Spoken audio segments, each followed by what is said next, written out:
Blank check with Griffin and David. Blank check with Griffin and David. Don't know what to say or to expect. All you need to know is that the name of the show is Blank Check. There are two wolves, and they are always fighting. One is darkness and despair. The other is light and hope. Which wolf wins? Whichever one you podcast. What's the word? Feed. You don't remember that iconic exchange that is shoehorned in and then called back 3 times in the last 20 minutes? Wow. Of Tomorrowland. I gotta say, it's a movie with a lot of those kinds of lines, though. Yeah. With let me ask you a question. Yeah. You know, There was an idea. Oh my God, White Nick Fury just walked in here. Hello, everybody. My name's Griffin Newman. I'm David Sims. Welcome to Blank Check with Griffin and David. Woo! We are hashtag the two friends. It's a competitive advantage because we are the only two podcasts who had a strong enough vision of the future. The only 2 podcasts? Podcasters. Right. Who had a vision of the future saying, what if podcasters were friends? What if there was a podcast?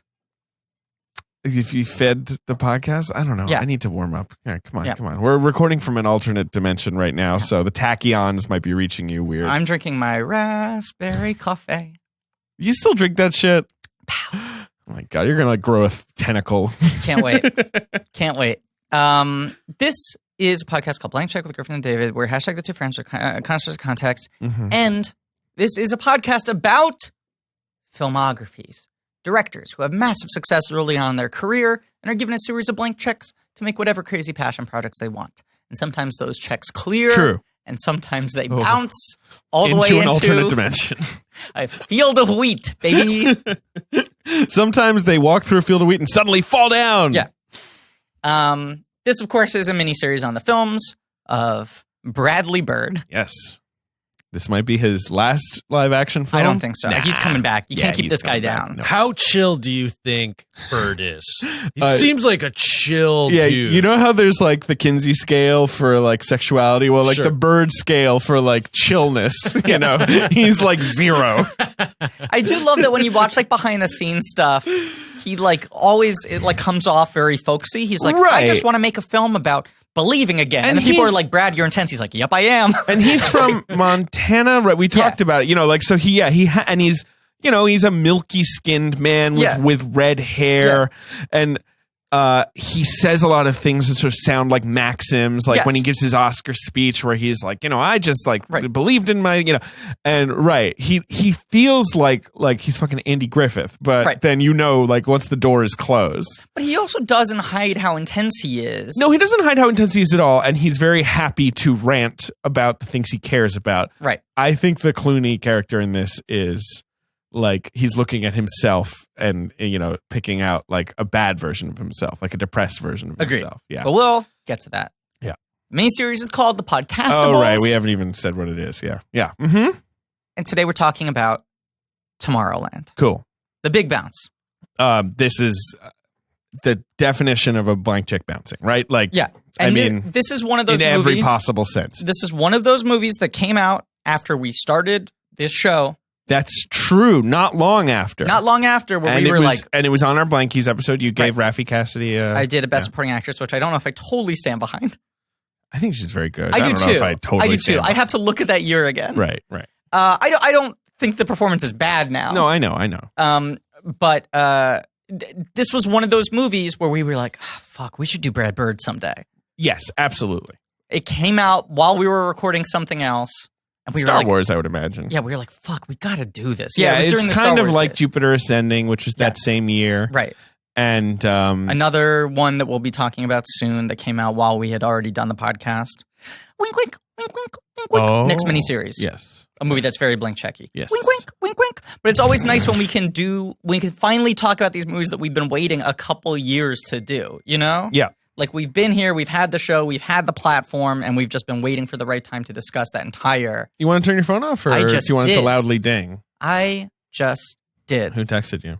That should be the Hey, rule. At least he's consistent. At least I'm consistent. Yes. That should be the rule, though, right? Yeah. If you get a text, you should have to read it aloud. Okay. You want the text? Yeah, sure. Regardless, Henson. Let's not blow Henson. I don't think you know how invested I am in him, and I'd really like to share that. JD motto? I won't tell. Here's the rule. I don't have to say who it's from. I have to read the content. But what if I guess right? Then I would tell you. Okay. Not JD. Okay. What a twist! Wow. What a white cheddar bagel twist. Sure. Twisted. I should mention that I am, this is a twisted episode because I did eat a white cheddar bagel twist. That's right. We twisted it up. Yeah. So, the year is 2011. Okay. Oh, that's when this... Really? Yes. Okay. Damon Lindelof is having meetings with Disney. Damon Lind. I remember that when He's Lost, the creator of Lost. Right. When Lost was running, everyone was like, why don't they get this guy to write the movies? Sure. In the same way that like people make that like, why don't they have the guys who cut the trailers cut the entire film? I guess no. I think that's not fair. Lindelof's. I'm making a joke. I'm making a joke. But Okay. it was like Lost was so exciting when it was on. It was so exciting on a week-to-week basis that was like, this guy should write all the fucking tent poles. He knows how to do it. Well, all right, and also Abrams. Yeah. Sort of in general was kind of like had like merged over to the film world. Right. And Lindelof worked with him very closely on Star Trek, which was quote unquote written by Orci and Kurtzman. And then there was a writer's strike. Yes. And then Damon Lindelof is a quote unquote producer on the film. Right. And is on the director's commentary talking about the plotting of the film. I wonder what happened there. No, the film was shot during a writer's strike, so it's not like Orci and Kurtzman could have been on board. Did Lindelof have any? Anyway. Do you know what's the weirdest writer strike example that I always think of? Yeah. There was like an Entertainment Weekly piece about like how productions were running during the writer strike. Adam McKay on Step Brothers, because he was the writer of the film in addition to being the director, couldn't suggest improvs. Right. That's weird. Which his whole style is yelling out like, what if you did a take that was like this? Of course, that's like the style. Just keep the camera running. But that would constitute writing, so he had to like reverse like psychology them into it. Maybe that's an approach you should try more because Step Brothers ruled. And I don't mean to imply that Lindelof like broke rank with the union. I have no idea. No, I just anyway. I think he had a major hand in Star Trek. So people are like, also, if someone is not, if they're producing, they're not right. I don't know. Who knows? We can't report on this. But in 2010, Lost is over. Right. Lost ends then. People hate the finale, but nonetheless, Lost was a big deal. Right. But so Lindelof's going available. around Hollywood, right? Yep.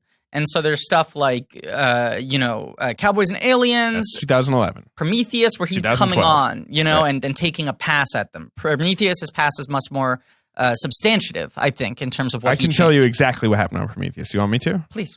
So Prometheus, someone, John Spatis or whatever, writes an Alien prequel script. Off the heat of Passengers.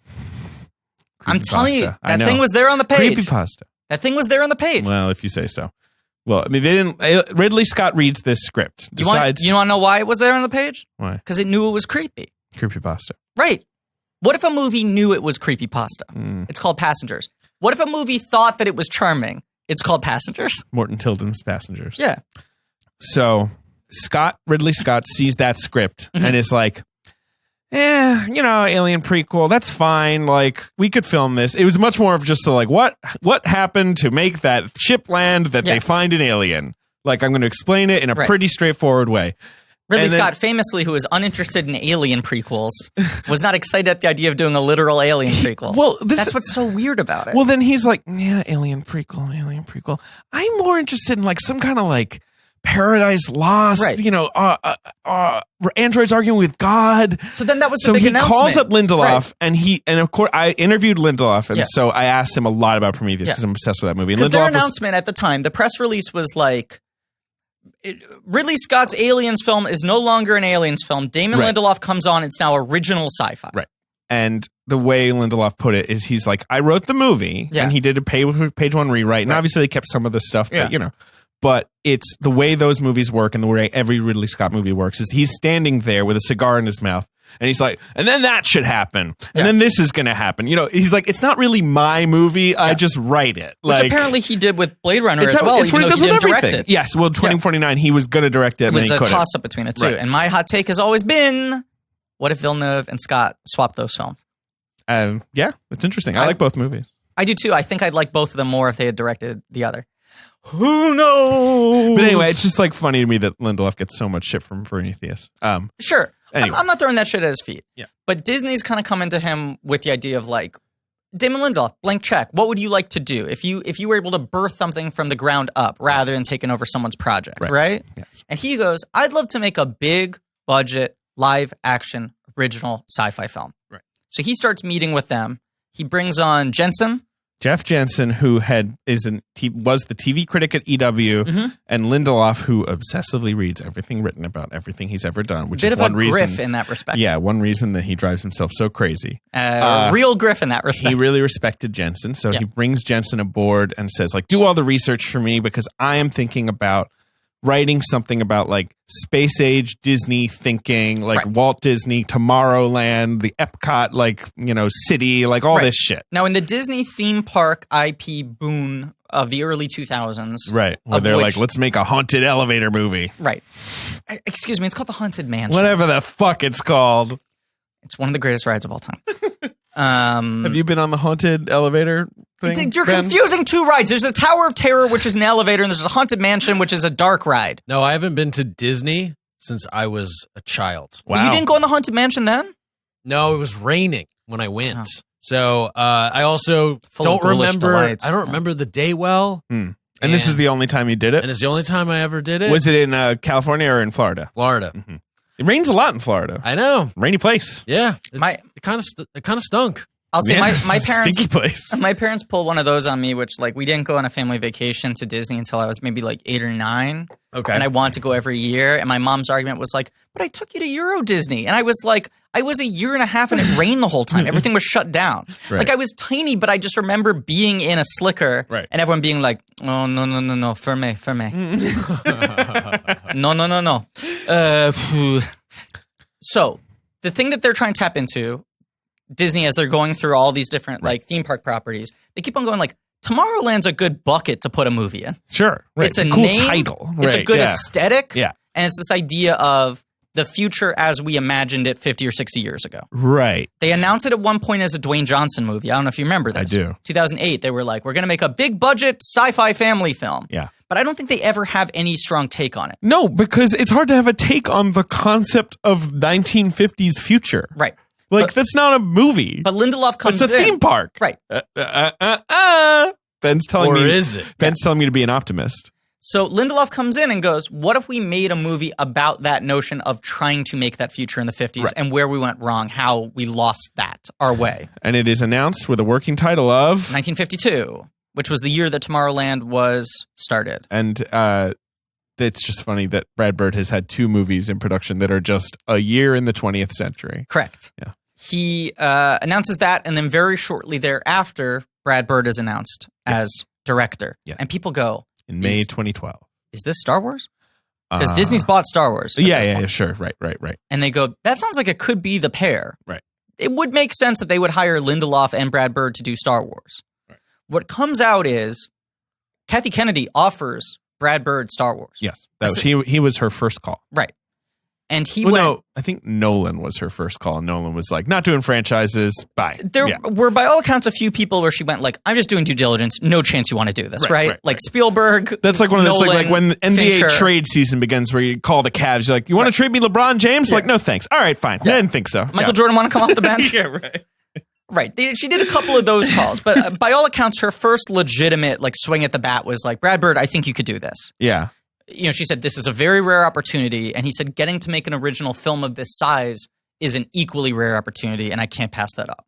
I think there was a logic to that decision, and that is much easier for Brad Bird to now go and do a Star Wars movie than it would have been for him to do Tomorrowland post-Star Wars. Sure. I think the last 5 years changed the entire climate in which Tomorrowland could be made. Even then, it seemed anomalous that the film was produced. This was the number 1 original sci-fi film of its year. Yeah. And it was... Do you know what the others were? A colossal flop. Jupiter Ascending. Mm-hmm. 2012, 15. No, 15. Wow, it's that recent. Right. 2012 was announced. I'm mixing up the dates. Chill out.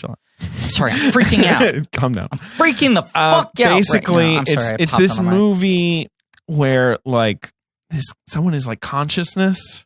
If you know what I mean? Oh, Lucy? No. You know, he's like consciousness. It's like he's alive. Oh, Chappie. Yes. His love is real, but he did not. Yeah, Ben's favorite movie. Love Chappie. Because Diantwood are involved. Oh, they're great. Is that what they're called? Diantwood. Yeah. Diantwood. That's the only like crust sci-fi movie, right? There should be more. Gutter sci-fi. I feel like Super Mario Brothers is like an underrated crust punk sci-fi movie. Yeah, that's true. Because like everyone in that movie except for the Mario Brothers wears like leather jackets. Yeah. And is a turtle. And Toad like is like a crust like busker. Like he is like a fucking like street musician. Yep. We got to cover that. Yeah, we should. We should. Cool. Let's do it. Cool. Great. So that's next week. But today we're talking about Tomorrowland. They announced it in 1952, and they start mystery boxing really hard. Yeah. What is this project? Oh, we found a box. They literally do this social media like thing. tweeting out photos where like Brad Bird takes a picture of like a vinyl box record. they found in the Disney vault, and all these clues to what we're making. And then they did like D23, the big Disney convention. They opened the box, and they had a camera on it, and they showed off each item. Everyone's like, what the fuck is this thing? And then they announce it's Tomorrowland, Right. Which still doesn't really tell you anything, but at least tells you the direction of what this movie is. Yeah. That it's not rebooting some pre-existing property. It's using this this umbrella brand. term that's Yes. existed for Disney. And then the movie is made in pretty much secrecy. It's Yes. very closely guarded. The first teaser trailer fucks. When I saw that trailer, I was like, I just can't believe we like live in a world where like Brad Bird makes movies. I'm so excited for this. The first teaser trailer for this movie takes off its pants, finds a enthusiastic and consenting partner, Right. and fucks. So the trailer, the teaser, if you guys remember, it's just that scene of her in the prison, in the jail. Right. Where Collecting she her belongings. Gets the pin. Yeah. Is that Bill Camp as the cop? It's not. It's just a Bill Campy guy. Yeah, it's like an older camp. Yeah. And when she touches the pin, she sees this wheat field in the city in the distance. Yeah. It's cool. Right. And then you hear George Clooney going like, what if there was a place? Right. Yeah. There was an idea. Yeah. To bring together the lands. Swear to me. Unite the lands. Yeah. My man. Right. This movie, I think, like, you and I see that teaser trailer and we're like, fucking yeah! Yeah, that's what we're like. Right. We're like sold. No, I don't need to know anything else. Right. Brad Bird, original sci-fi, light touch in the teaser, stunning visuals in Britt a small Robertson, dose. who I was a fan of too. because she was on Life Unexpected. Same here. Which I inexplicably watched every episode Her of. character's name was Lux. Hence, Life on X. Expected. Yeah, and then the rest of the title is not represented in her name. But she's really fucking good in that. She is. And I was like, this is someone who's going to pop. This is one of those people who's just waiting for the vehicle. Yeah. And when she gets cast, there's kind of that aura around it of like, Disney's entrusted this $200 million movie to this like CW star. Right. Like they're anointing her. Yeah. They've decided that she's capable of holding this. And then they bring on Clooney. Who my favorite man, like my favorite movie star. That's not true. Well, Your favorite Kevin Bacon. of, right. Yeah. Thank you. No, but I mean, like, I really like George Your Clooney. favorite of the traditional leading man. Yeah, The sort of movie A-list star. meeting. That's right. what I mean, But the thing that I think people don't kind of process when he signs on to this is that he doesn't fucking do movies like this. No, never. He's got his one franchise, which is Oceans. Yeah, but he did Batman and Robin, and that like swore him off any of these kinds of things. But forever. There are 5 George Clooney movies in total that have made over $100 million. And it's the 3 Oceans. It's Batman and Robin in the Perfect Storm, I think. Is there another one? Clayton. Syriana? Did that do good? Clayton actually did well. I don't think it made 100. It did like 50. That becomes a Clooney success. Is like he makes an adult drama and it does 50 or 60. It had the most baguettes of a big release that year. We got the baguette prize. I love Clayton so much. I like it too. I movie. mean, I think that should be. There's so many of those books. You could totally make a franchise out of that. I don't. What is referencing something? What have you confused Michael Clayton with? What do you?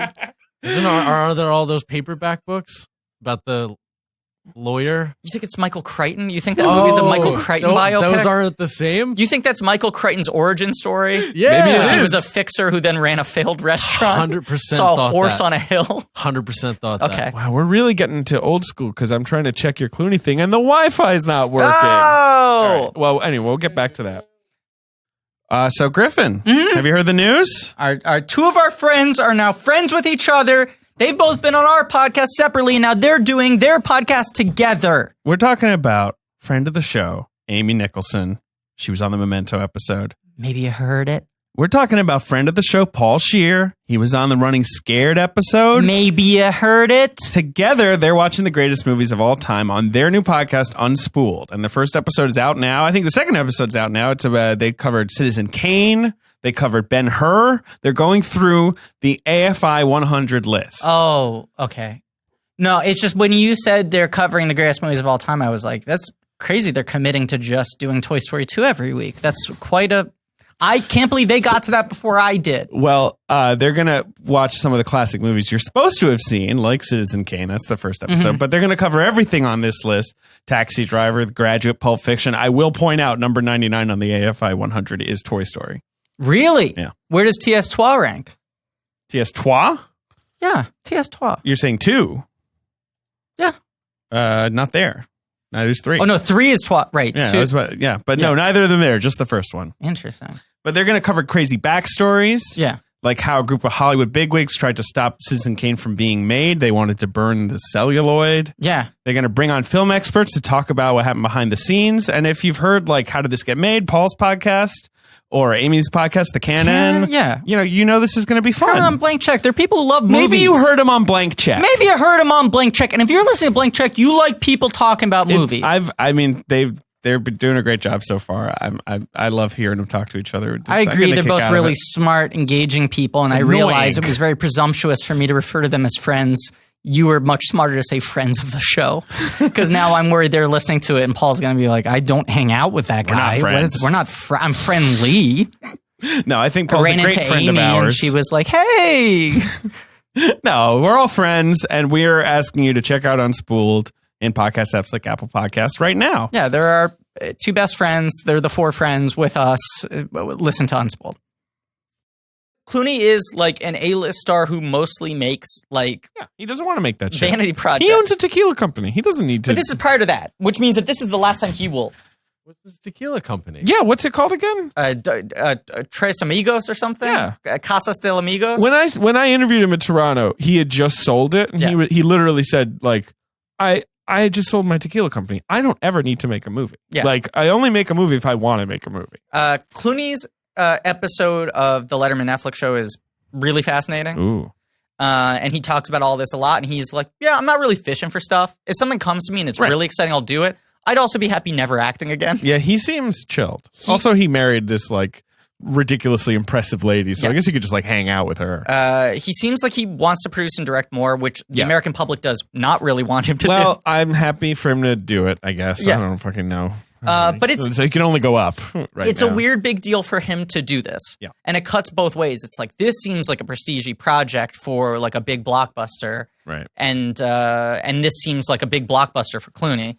And then they're keeping the lid on it, which I think conclusively at this point, the kind of mystery box marketing, which Abrams has like really ushered in the new era of, is a failure as an experiment. Yeah, definitely. Because I think people need to know, especially with a movie like this, they need to know what the movie's about. And not even just a failure in terms of like financial success, but I think it almost always impedes enjoyment of the movie because marketing is so omnipresent now that if they're keeping that tight a lid on it, you start speculating way too much about what the film could be. And when you get into the theater, it's always going to be disappointing because it's only going to be one thing. So you got it right with the Three Oceans movies, Perfect Storm and Batman and Robin. What's the other one? His most successful film. His most successful film. He's not the star of it.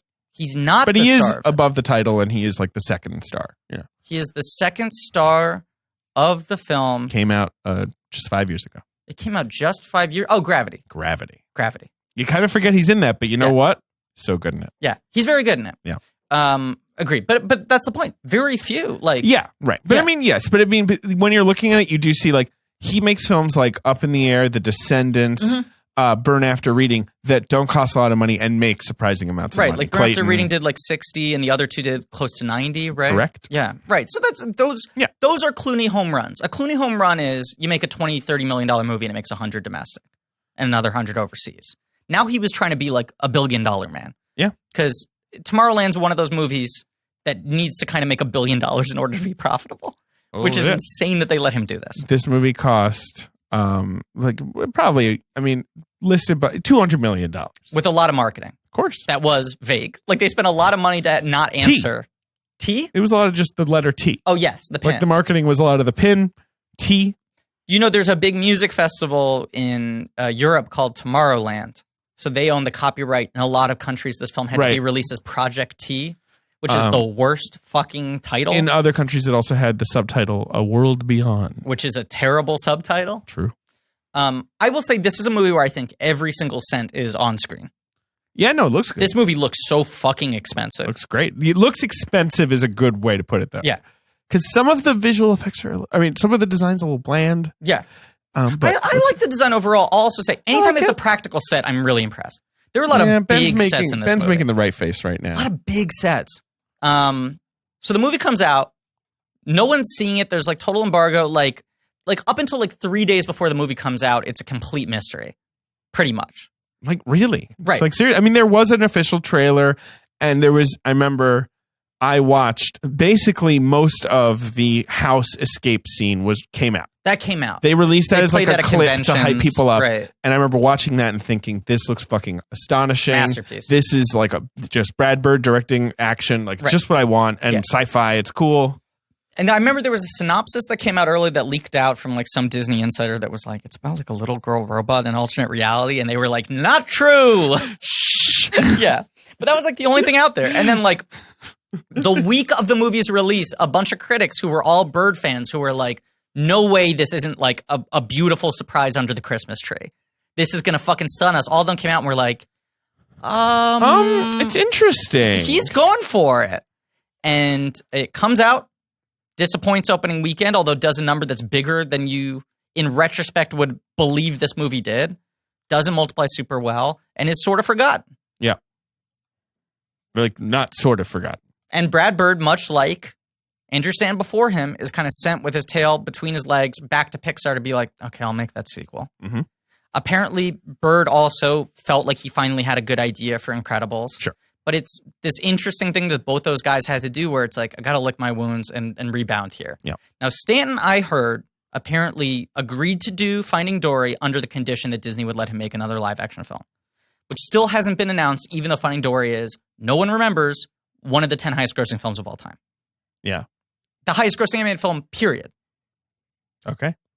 I think they end up throwing him something in the next couple years. Okay. I mean, we're not here to talk about it. I know. I'm just saying, I wonder if Bird has a similar condition. Yeah.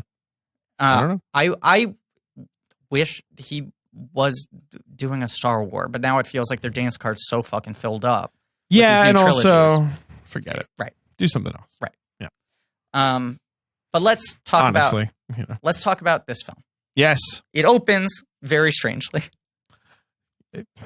So every decision this film makes is strange. Yes. But yeah, opening is weird. Yeah. It's a video of George Clooney, director dressing the camera. Yep. A really cool countdown clock with light bulbs. Yeah, that's the thing. Right at the start, you're like, "Fuck, this is gonna be fucking good." Getting hard. And I'll say this: a lot of movies try to like recapture. What is the name for those weird light countdowny things? There's some name for them, and they are specific and really cool. Yeah. A lot of movies today, people go like, I'm trying to recapture that like Spielberg feel, that like Amblin-y, like warm glow feel. Yeah. And you watch it and it feels kind of affected. This is one of those movies that really somehow captures that feeling visually. Yes. Not in reappropriating or recreating the way those movies looked. No. This movie looks unbelievable just from a cinematography standpoint.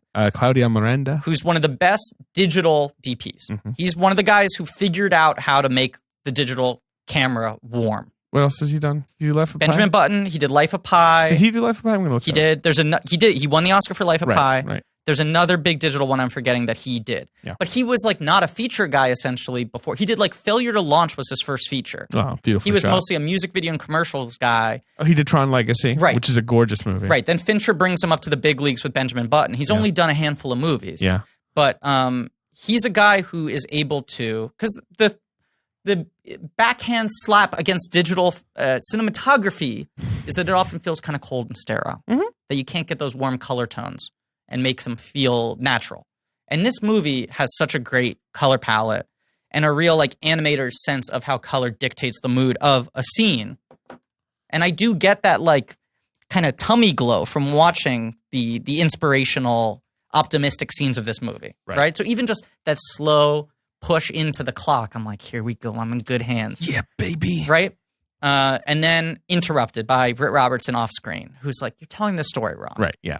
And now it's the two of them bickering.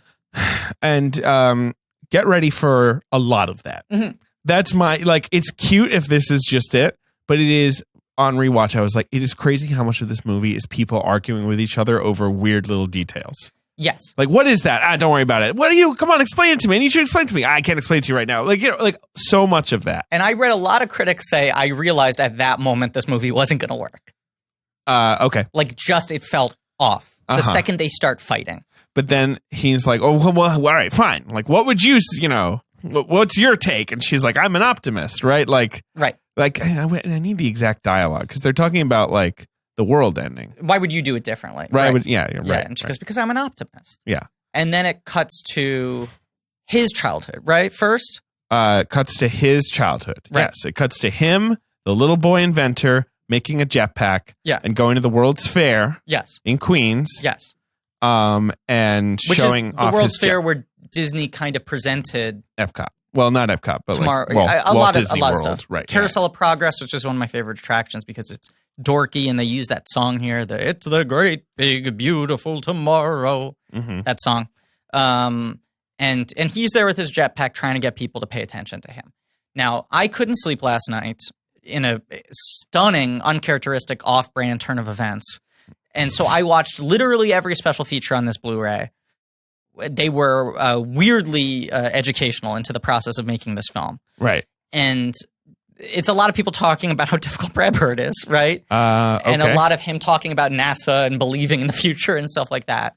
He originally wanted the cold open of this film to be what we see only for 2 seconds, which is Frank Walker on his farm trying out the jetpack and failing. Okay. And it was supposed to be like beautiful, like Spielberg-y tableau. Here's the farm. He puts on the jetpack. He goes.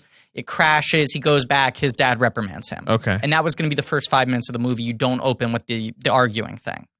And everyone's like, yeah, it took us like 7 days to shoot that sequence. Huh. It's really tough to do it with a real kid and have the camera moving in sync with the jetpack. He didn't want to use CGI. The movie has a lot of kids. You see, and doing stunts with kids is really difficult. You have limited hours. All the kids, I mean, the two kids, young Frank and Athena, had to do 5 weeks of stunt training before they even started filming the movie. Yeah, because especially Athena has a ton of stunts. And young Frank is mostly flying. Yeah, most I mean, of his scenes. one big scene is the jetpack scene. Right, and and this other jetpack scene that they didn't end up using. Right. And the producer's like, haha, the thing that's great about Brad is that he comes from animation, so he's got these great shot ideas. And the thing that's interesting about Brad is that he doesn't understand how difficult they are to do in live action. Oh, my God. And you just see Brad Bird wearing a hat going like, okay, let's put the kid up on the wires.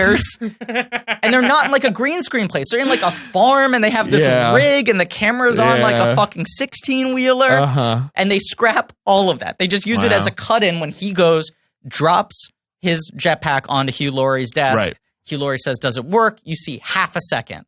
Boom, crash. Kind of. The And dad you see him going like, right. Yeah. Right. But that was supposed to be the cold open. It was supposed to go straight to that, right?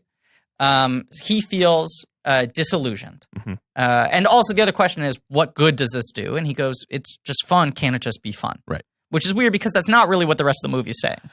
No. Yeah. But this movie throws a lot of ideas out there that it then sort of just lets hang out there. Right. But no. And then he demonstrates his jetpack by sneaking into Tomorrowland.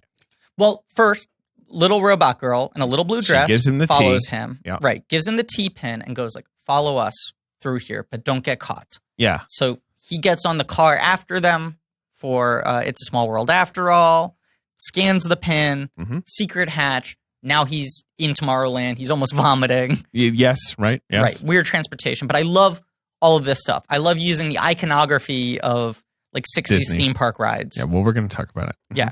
Do you know, okay, so Disney was supposed to be two things. One, on the Blu-ray, there's the option to watch this with a cartoon short before the film. Weird. And the like a sort of like 60s, like, na, na, na, na, na, na, like that? It's a 2D animated Okay. Short film that's supposed to look like it's from the 60s. Okay. And it was supposed to be in the World's Fair sequence as one of the videos on one of the rides that Frank sort of goes on. Jurassic Parky, where it like sets a lot of stuff up for you. Right. Yeah. Okay. And I think it's really good, and it should have been in the movie. Well, I mean, at 130 minutes, but Yes. this movie feels like it has a lot of stuff you could cut. Yes.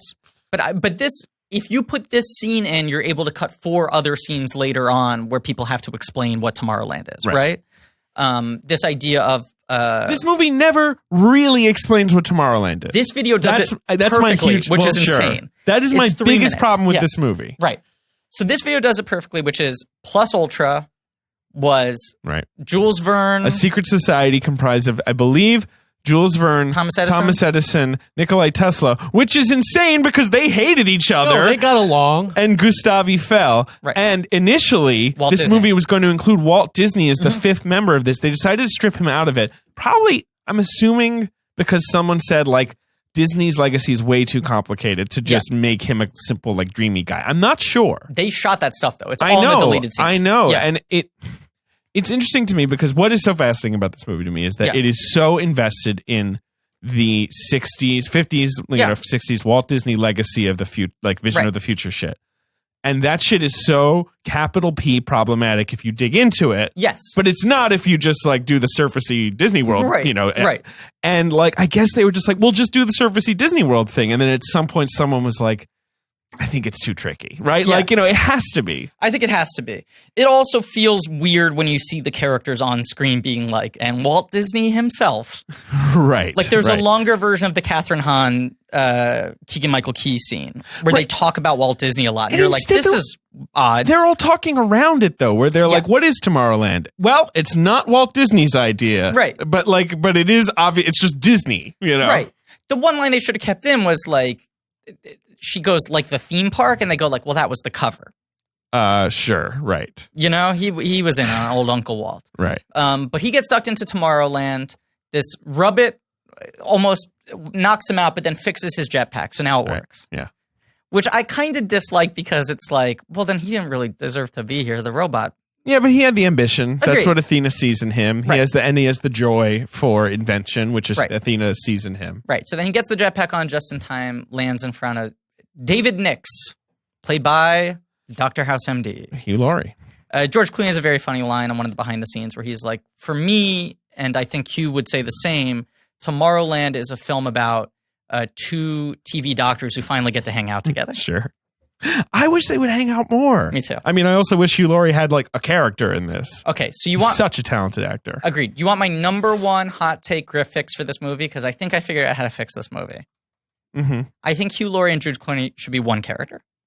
Okay.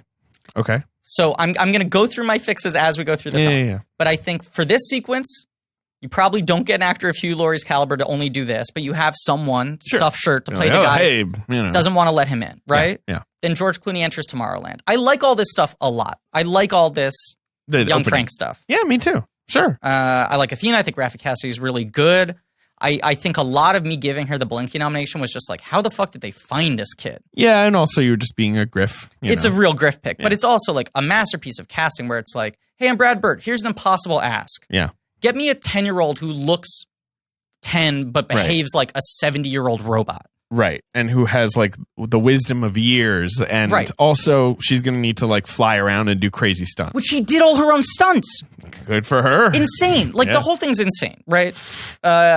So then it flashes forward to, right? It goes back to the narration where Casey's like, okay, enough of this. You're going to go through your whole Casey's childhood. like, Jesus, all right. And she's like, let me talk about myself. And you see this, her looking at the stars as a little kid with her dad, Tim McGraw. Her mom, Judy Greer. Who gets cut out of the movie. Which they shot I know. the film with her being alive. I know.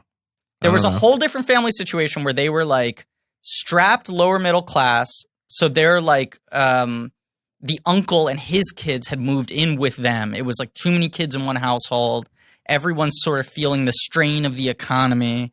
And the mom's still alive. Yeah. Then they were like, fuck, the home stuff doesn't work. There's too much. We need to simplify it just down to the dad. And also they shot all of it where Casey was like really disaffected and disillusioned. And they were like, this doesn't work because for the first 20 minutes of the movie, she's just a bummer. Yeah. She needs to be unerringly optimistic. Right. Which it's like, how did they recognize that needed to be fixed but didn't recognize all the other things that needed to be fixed? Maybe they did and just didn't have the time, or I'm not sure. That makes a huge change. Sure. The bummer Casey scenes are a bummer. Well, so that's the thing. Now, forget Frank. Right. We're not with Frank. For an Casey, yeah, who is, how old is she supposed to be? 15? I don't know. She's being played by a girl in her mid-20s. Right. Who looks like a girl in her mid-20s. Right. But she's supposed to be 15 or 16. Right. I mean, I described this to Griffin off mic as like an Alison Lohman situation where if you put her in a baseball cap, like maybe if you squint could still be a teenager, but she's too old really. She's got a very young face. She but does, she also but doesn't look young. No. She's just got the features of a young person, but she looks like her age. And so I'm like, I just can't, and maybe some people can't watch the movie without thinking like, this is about a 25-year-old who lives with her 8-year-old brother and is obsessed with restoring NASA's dominance. Right? Like, which is, I just can't buy her as a kid. Do you know the first two people they offered this part to? Who? Shailene Woodley. Okay. And Amelia Clark. Okay. All in the same age range. Right. I wonder why they didn't just go, hey, maybe the main character should be like 25. I mean, clearly they wanted an experienced and talented actress, which is fine. And this is a very demanding movie, so they couldn't have an actual teenager. They need a grown person. But also, is there a reason the character needs to be a teenager? No. Right? No. Yeah. No. Yeah, that's my big question. Right? No. No, there's nothing gained from her being a teenager. No. She could still be, I mean, like, got out of she's college. idealistic and I guess teens. She could play 18, 19 and it would be the same She could story. be a college student. She could be Even 22. That, She could be out of college. But even 20 makes a big difference from like 16 or 17. Not that they say her age. Never. It's just that she's a teenager. And you can tell sure. she's trying to play younger than she is. Yeah, which I think she does a very good job. She's a talented actress. Yeah, she's very expressive. And this is one of those movies where this is a deceptively difficult performance because of how technical this film is. Sure, and also a lot of her character's arc is demanding to know what's going on from everyone, right, which is a tough thing to be handled. Yes.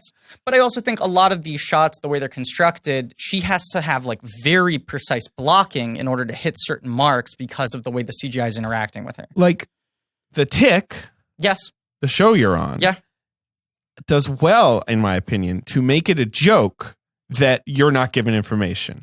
If well, you can disagree. Not my kind of show. I'm not a fan. If you can land that, and The Tick is good at it, and I do think other things are good at it. I disagree. Quiet.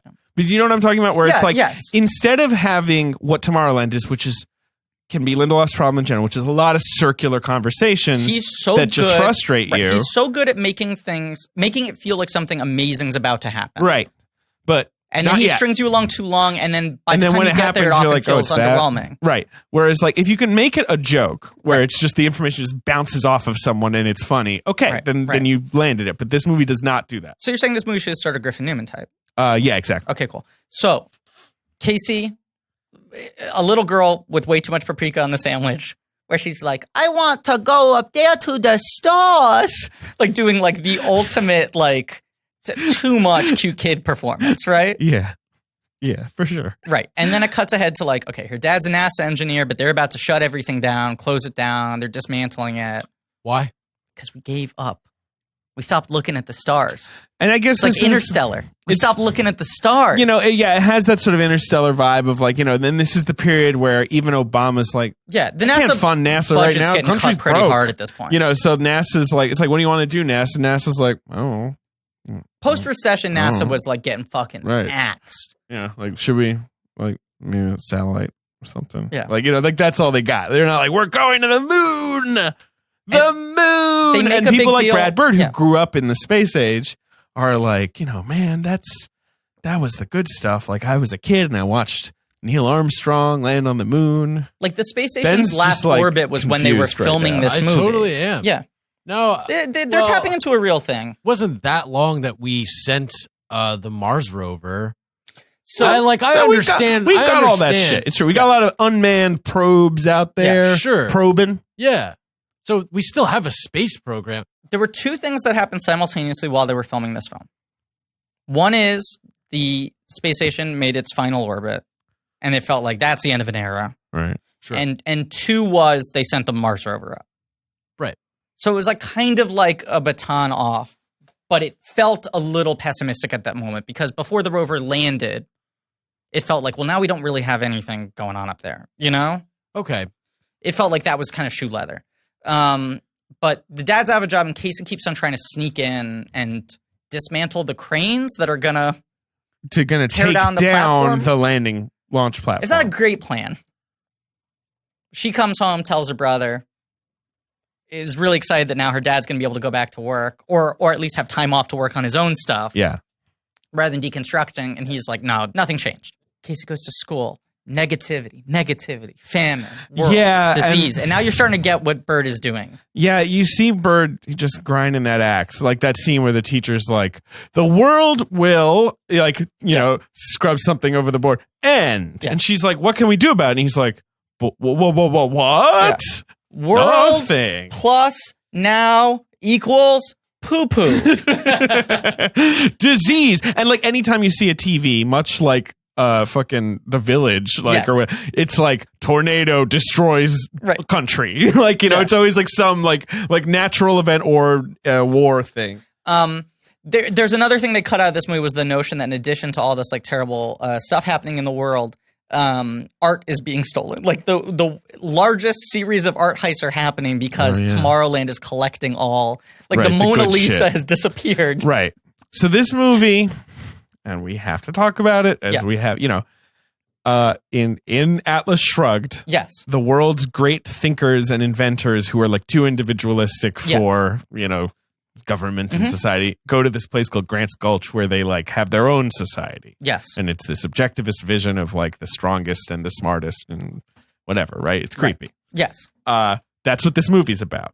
Yes. Now, it's about how that's bad. It's a rebuke to that. It is, but it is fascinating that after years of being criticized as like incorporating a lot of this thinking, Bird has made this movie that's like trying to wrestle with exactly that idea. But I think that's exactly what he was intending to do. Was like, I want to make a movie explaining why that isn't what I believe in. Right. Why it looks close to that, but it isn't.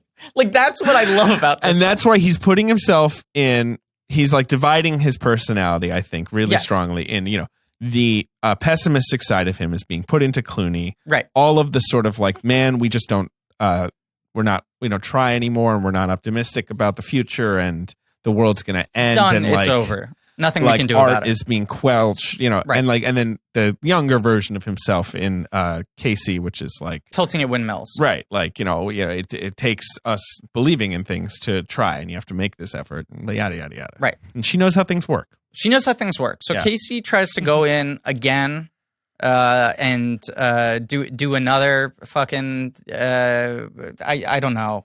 Who cares? I hate the fucking NASA thing. Forget it. Like I honestly, I clearly like this movie a lot more than you. I actually really like this movie, but it bums me out. It bums me out a lot. I think that's where maybe the movie fails for me. There are few films where I get more frustrated by the fact that they aren't great in recent memory than this one. Agreed. Like when I watch it, I'm just like, why aren't you a fucking masterpiece? But there are parts of this movie where I'm just so into it and excited by it. But I really dislike the first part because I think it's, one, confusing what she's doing. Yeah. Two, makes her seem like a weirdo. Yeah. And I don't know, like it just feels like what she's doing is so obviously pointless. Yeah, is it a justification though for why she's recruited? Like, I don't even really understand. I guess Raffi sees that. I mean, whatever. Athena sees that she's like refuses to give up on the world, as has Athena. Athena's like the one Tomorrowland robot who would not like close the doors. You know what I mean? Right. We find out she's a recruitment robot that's supposed to look for the dreamers. Right. And no. Yes. Bleep that. Yes. Out. Bleep it out because I want people to guess what I said. So I think what's interesting is these first 3 minutes are the stuff that was most reshot and rewritten. So I think it feels a little haphazard in terms of like putting two things together. But I'm pretty much on board with this movie. It's sloppy, but at this point, I'm pretty much on board with it. I'm on board with it, but a little bit in that Lindelof-y way of like, well, what's it about? Where's it going? Yeah, where's this going? So she gets this pin. Right. The pin gives her these visions of Tomorrowland. Gotta get that pin. Give me that pen. Yeah. And she's running around This in stuff is Tomorrowland. It's great. very exciting. And the vision of Tomorrowland is cool. And fucking Brad Bird is doing the monorail. but on a much the more swimming complicated pools. technical level, he's kind of doing the Buster Keaton Sherlock Jr. gag. Where it's like the actor stays the same in the frame and their environment changes around them, that's fun. which I fucking love. And I love just the way the entire color palette changes in Tomorrowland. You know? Right. Well, right. Casey's world is very bleak. Right. And gray. And the police station is like all concrete. It's like poured concrete. Right. Yeah. And all of this stuff I think is fun where like she's in the car and she touches the pin and she's like Yeah, that's cool. realizing the rules of how this pin works, but then finally gets out into a field, is able to do it for the full 2 minutes before it runs out, quote unquote. Right. Where she gets on the monorail but doesn't get to go on. Right. So in her pursuit of what's going on, she goes to Kevin Smith's comic book store. A secret stash. Yes. Silent Bob's secret stash. No, she goes to whatever. It's a Blaster in the Past is the name of the store. A nostalgia zone. Right. Run by Keegan-Michael Key and Catherine Hahn. The great Catherine Hahn. Yeah, the great friend of the show. couple. Yeah, exactly. Yeah. The greatest celebrity couple you could imagine. Right. And they work at a Brad Bird memorabilia store. Right. At a 1950s memorabilia store. We've talked about how limited the Iron Giant toys were at the time that the film came out. Mm-hmm. Seemingly all of them ended up in this one store, like the entire supply. This is where Steven Spielberg went just to buy all the background props for Ready Player One, right? Yes. Like he just went to that store. I think they shot the entire movie in this one set. Right, exactly. What if Ready Player One, when it comes out, isn't like state of the art, like mocap CGI, but it's just Steven Spielberg's hands with toys going like, I'm the Iron Giant. Look at me, I'm Freddy Krueger. Yeah, that's what it is. Did you see the new trailer? No, how's it look? Really? Yeah. By the time this episode comes out, We either loved it or hated it. it will have been 3 months ago. Yep. So, in a store with all the Iron Giant merchandise and Simpsons merchandise and Mr. Incredible merchandise, Yeah. they give this kind of spiel. Right, she tracks I like down this scene. through eBay. No, I know. It's just they want her pin. Give me that pin. Give me that pen. And when she provides the pin, But she's there sleuthing. I know she's sleuthing. I like journey movies Sure. where it's I about like this scene. step-by-step trying to figure out, solve the mystery kind of stuff. And she's starting to get the information out of them. When she doesn't want to give them the pin, they start botting out. There are a couple of robobots. Yeah. I like that. Yeah. I just like the reveal that someone's a robot. I like the flickering of the When's eyes. that bad? They call them AAs, audio animatronics, which is what Walt Disney called the Rubbits on the rides. Sure. Which I think is a nice touch. Yeah, they're Chuck E. Cheese bots. Yeah, like the Hall of Presidents robot. Right. That one that looks like John Voight. Donald Trump, you see the one that looks like John Voight? Oh yeah. Donald Trump? Yeah. They're sick. That John Voight robot? Yeah. Looks kind of like Donald Trump. Voight Oh, bot. yeah. Wait, It's a Voight bot. Okay. So they start botting out, and Casey's freaking out. They got guns. She thinks they're just role-playing items, but then boom, hole in the ceiling. A gag I really like, because then she's like, how do I get out of this? The bird falls down from the ceiling, which distracts them. And then Athena comes in.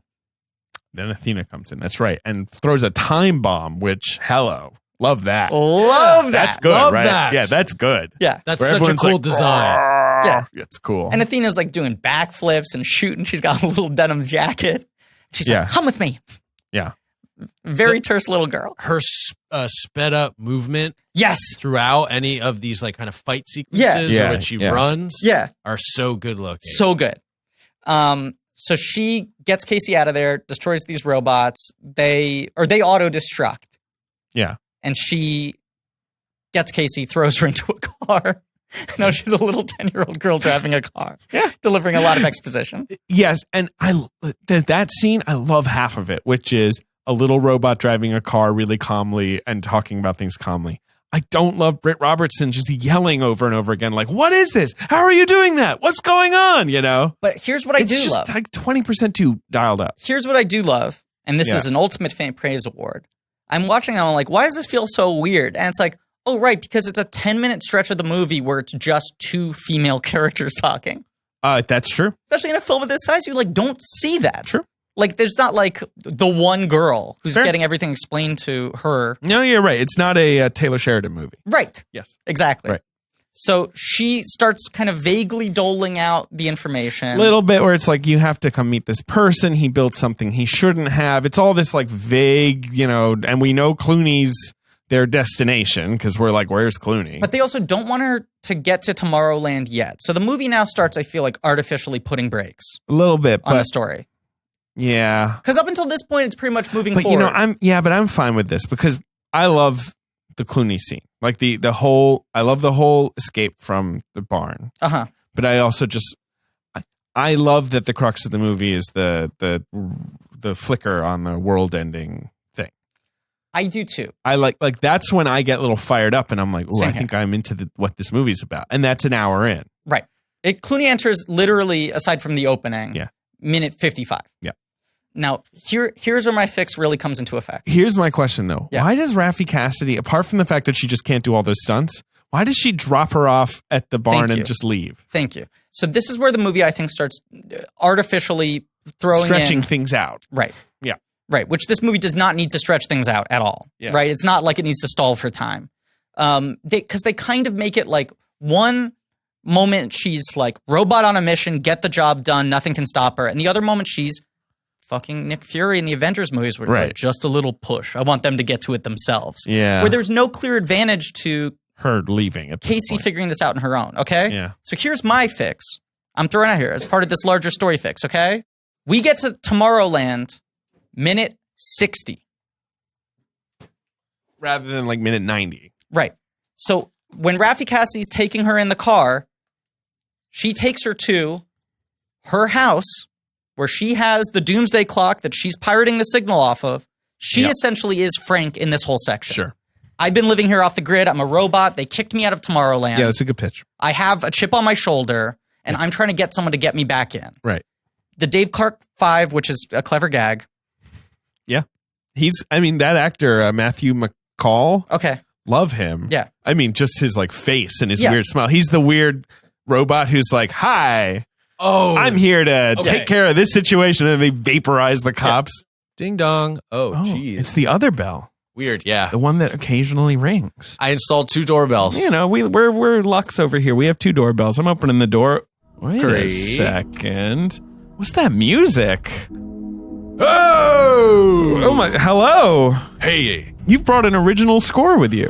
that's right. I always make an entrance. I'm Vaping Ben. He's for the listener at home. This man is vaping. Oh, that is really good unicorn milk. A unicorn milk? That's the flavor of this awesome rig I got from eliquid.com. Oh, I've heard of eliquid.com. They have a large selection of liquid, of hardware, of replacement coils, vape accessories, DIY supplies, all that stuff.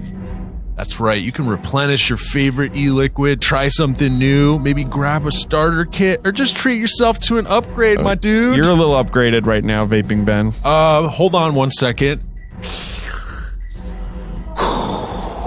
You really exhale like loud, like you're like geyser like. Sorry, that's just how I live now. All right, well, do you also live in a way where like shopping for vapes are simpler than ever? Like you don't have to leave the house. You don't have to go to the store. You can just go to eliquid.com. Yes, and I'm going to tell you about my experience shopping on eliquid.com Cool. because it's Hit really me. changed. I am not a vapor. You are the vapor of the course. Blank Check crew. Yes. Yes. 100% love vaping, love vaporwave, all that stuff. So, e-liquid, what it does is it provides you with a huge quantity of different brand names that you can trust. Sure. They offer, of course, I'm a wet guy. They've got a ton of e-liquid available, right? And these are basically the different kinds of oils that you would then put into your rig or your product, your vaping device. Yep. They also then offer a wide selection of different kinds of, again, inside people know. It's Please. called the rig. I had no idea. This is some Mad Max Hey, stuff. sorry. It's called the rig. Vaping Ben is sort of jauntily like holding his mouth up to his hand. Okay. I say have vape accessories. They got about 44,000 items in stock. They have a ton of stuff. And then the thing is, too, is they got repair kits. They've got all kinds of accessories. So this is like a one-stop shop for any of our listeners out there that are are into Vape life. vape life. That vape life. Yup. So you went to eliquid.com, you got a bunch of stuff? Oh, for sure. What'd you get? So I mentioned I got the unicorn milk, which is a flavor by Cutwood e-liquids. All right. Actually, I got some, the website too is really easy to use. I'll just read some of the other recommended for you flavors that come up just looking at the website for you, here. Yes, for vaping. Yeah, so there's Alien Piss by Bomb Sauce e-liquid. There's Orgasm by One Up Vapor. And then there's TNT by Time Bombs Vapor. So this is a prominent subculture in America right now. It's basically the culture. Now, I also... Alien Piss. Yeah, Alien Piss. Now, I also recommend...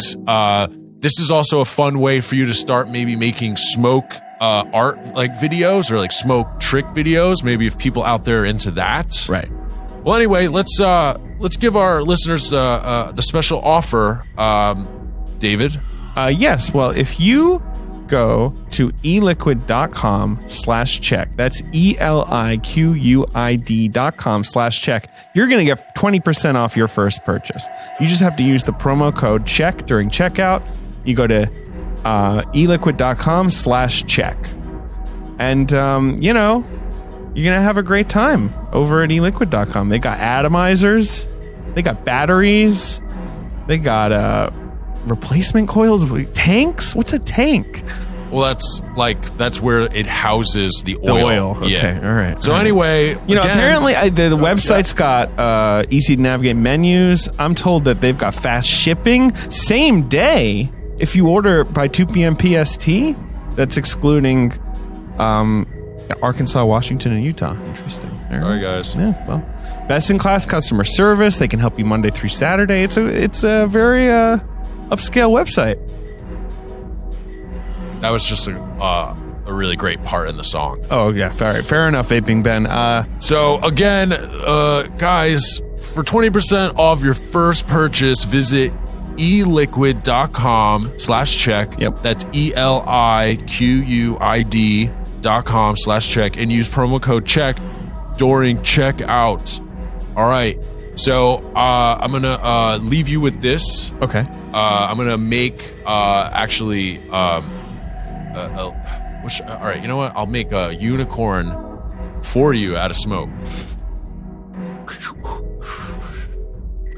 It's prancing across the room. Griffin is just stunned into silence. I thank you for visiting us, Vaping Ben. Can we have regular Ben back now? Purduer Ben. Okay, here he is. All right. What a guy. I really think he's cool. Yeah, no, he's up your alley.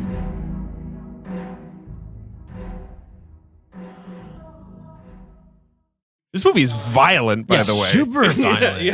But it's robot violence, which is so smart. But they do vaporize some people. 100%. Yeah. The bad robots. Yeah. That creepy ass smile. Yeah. Bad robot. Is this a J.J. Abrams one? Keep talking, man.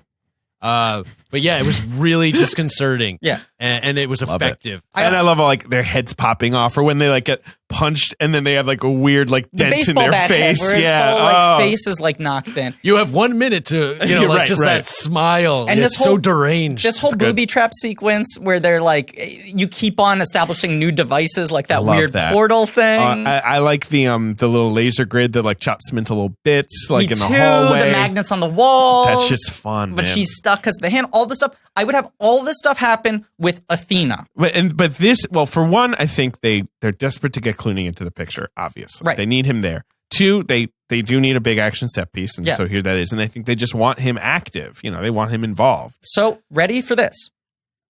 Athena gets her through the house. They get in the bathtub. They go to the Eiffel Tower. Right? You do all this stuff, but you cut the time. It's just the sort of action of it because you don't have to have a lot of arguing. Yeah. Athena, in case you're on the same point, at this point in the story, they're at the same... why am I not speaking correctly? Oh my God, what's happening? Yes, we get it. They get to Tomorrowland, and here comes George Clooney in his long coat. Right. Hi, I was an optimistic kid once like you. Right. I took over Tomorrowland. So you're saying the crux of the movie is now turning him around. Correct. Rather than having him say to Hugh Laurie, I've been turned around by her. Right. And Laurie being like, well, I mean, I guess I could spend the next 25 minutes explaining everything to you, but I'm not going to be turned around. Clooney was her. He rose through the ranks. I get it. He invented the clock. Because this is the crux of this movie. He invents crux a of the clock. movie anyway. Right. Right. Yeah. That he's able to look anywhere in the world at any point in time and is able to go forward. So he sees when the world's going to end. And at this point, Tomorrowland freaks out. They kick him out forever. He's got Chip on his shoulder. They kick Athena out as well because she tries to defend him, I guess. And they just go, well, let's just count out the days. Whittle it down to a skeleton crew, steal the Mona Lisa, keep ourselves here, but let's not maintain it at all. Let's let it look really shitty. Which is doesn't never really make explained. sense. Right. What is that? 'Cause I like- Where do they live? What do they do? What do they eat? How many people are there? 80? I don't fucking know. 1,000? It drives me crazy. Right. All the explanation that Hugh Laurie does, he never says like, and now we live here and like, we live over there and it's cool. We like no make one pancakes. ages. Do they have babies? What is happening? He mentions The drinking chocolate his chocolate shake, which I guess keeps him immortal or whatever. Comes in chocolate now. I think minute 60, you get here, you get to Clooney. Clooney gives the one big speech where he's like, look, kid, I was like you. I believed in all this. Let me show you the device. There's 62 days left. Right. He shows her the monitor. Congratulations. You made it. Join me here. We'll wait out the rest of the time. He shows her the monitor, which is this thing which I like. Again, I like the design. Yes. I like the weird red ball, Yeah, me too. And he's like, look, see, we look into the future and it's all, right. 100% chance of destruction. And she's like, well, I think if you know that, that's fatalistic. And instead, we can still do it. And then it flickers. Right. And he's like, well. Beautiful. But then, of course, here are some problems. Beautiful, then. Here's some problems. Yeah. You don't have a villain. So what's the rest of the movie? You do have to deal with that. You need some kind of like climax. I think rather than being a villain movie, it is an obstacle movie. Right, that's fine. But then I think Disney is quaking a little bit. But I mean, I think they kind of mess it up anyway because the end of the movie has a very weak villain. Nyx is barely a villain. I know. Right. Well, but then so I'm getting much out. Yeah, until he gives that one speech. Right. Right. I'm getting to that. But also, the movie does have like some set pieces at the end, which clearly it just sort of feels like it needs to have set pieces at the end. Right. Like robots fighting and it has the death of Athena, But so maybe all that's harder to crowbar in. I mean, this would be the scarier thing to them is to kind of make Clooney the villain. But you go like, he comes, he shows him around, right? And it's just like, look, we're committed to this. And she's like, I got a solution. And he's like, oh, okay. And he's humoring her until Athena and Casey figure out, oh, he's doing this on purpose. Right. Oh, so you're saying he stays the villain? I'm saying they ultimately have to convert him. Yeah, but if he's been doing it on purpose, you can't come back from that. It's too evil. Well, I think the other part of it is, yeah, and I think this whole plot line works better if Clooney is the villain, okay? Mm-hmm. I think you essentially make him Darth Vader. And you let him fairly evil. You let him have the redemption at the very end, I'm saying. That what you're now proposing is like a huge restructuring of the movie. That would never happen. But it's interesting to talk about. It only changes from minute 55 on. I know what you're saying. It's just right. Yeah. But it's the same thing where like the big thing that really crushed his optimism, more than anything else, is that this robot girl didn't love him back. Right. This movie's very caught up on this Lolita thing. Which is very bizarre where it's like he had this formative relationship that he couldn't live out. As a child. Like, right. As a child. Right, yes, right. Yes. But in the way that Lolita, it's like set up that it's like he couldn't get over that relationship when he was 13. Yeah, I know. I know. And Athena represents like, it's all really weird. Yeah. But Athena represents like the lost optimism of believing that things are possible. Right. And he's this guy who went irate and started like becoming fatalistic because this robot girl couldn't laugh at his jokes. Can I say something? Yeah. We actually should talk about what the movie actually is about, though, because now we're so deep in your pitch. I agree. Right. Yeah. Okay, so let's get back on that. But I do think it's an interesting pitch, and I think that ending is more effective if it's Clooney going like, "I know what I have to do. I have to blow up the robot girl and save humanity." But why does he have to blow her up? Because she's the self-destruct that's able to create enough damage to kill the antenna. Yeah, that's hard to buy. That's what it is in the movie. I know, but it's hard to buy in the movie because you're like, it's fucking Tomorrowland. You're immortal. You can't build a bomb? Like, what are you talking about? They don't have enough time. Yeah, they don't have enough time. I think symbolically that actually works. Well, so the movie's pitch instead is here you have Clooney. Yeah. He was part of the Tomorrowland brain trust. Now he's converted, but he's still a grump. He got kicked out because he wasn't as into their whole, well, the world's fucked anyway. Let's just close all the doors. Right. But he is a grump. Right. As you might be if you got kicked out of paradise. We have 20 minutes of them fighting as they go through. Here's how we get through the house, the bathtub, to the secret hut where we take the powder and bandage our eyes. and then the Eiffel Tower. Yeah. Oh my God, all of that. I was like, how many more forms of transportation are they going to take before they get to Tomorrowland? Why is this movie killing time? I don't know. Keep it moving. Like, I think this stuff is fun, but if it was happening faster, it's when this is being intercut with arguments about whether or not what they're trying to do is futile gets frustrating. Or lean into it. It would have been funny if they were like, they get out of the pond, then they get on a train, then they're on a plane. You know, and then they're like, I don't know, on a blimp, and then they get in a rocket ship. Yeah, they're on a blimp. But that's like... I love it. A Zeppelin. You do a 6-minute montage with all the steps. Right. And at this point, everyone should just be on board with what they're doing. Like, they should be into it. We're going to fucking save the day. They get to Tomorrowland. Right. At minute 90. In this movie. Right. Yeah. And when they arrive, Hugh Laurie's like, hey, what's up? What are you doing here? Yeah. And it's shitty. It sucks. It's empty. Which you think if they want to live there forever, they try to... Right. This is what doesn't... I mean, again, I think Bird is saying that, though, where it's like, right, you can't have paradise if it's just, like, your chosen few, you know? And he also says, like, well, you know, the grass and everything, like, who needs that? It was taking up time and energy. It's like, they start becoming so didactic that they have milked all joy and wonder out of this environment. It sort of looks like the Javits Center now. That's what it looks like. The site of one of the worst nights of your life. Oh, yeah. Let's not revisit that. No. Yeah. That's when Hillary lost and we live in a nightmare. Yeah, right. I mean, Hugh Laurie was right. Let's be clear. Yeah. His little weird ball machine was right. The worst night of your life when you were at the Javits Center and then got a text from us saying, maybe we shouldn't record The Man Who Knew Too Little tomorrow. Yeah. Do you remember that night where we were just like, we can't fucking talk about this movie tomorrow? Yep. Donald Trump is the president. Yep. It was just a sea, people of color, women, just... All right, wait, I said we weren't revisiting it. No, I just... Now he's in it. Ben's got this 1,000-yard stare. This is Ben's Athena robot. This is the thing he can't get over. So what Nix tells them is, right, we've got this machine and it tells us the world is ending. Right. So it's too late.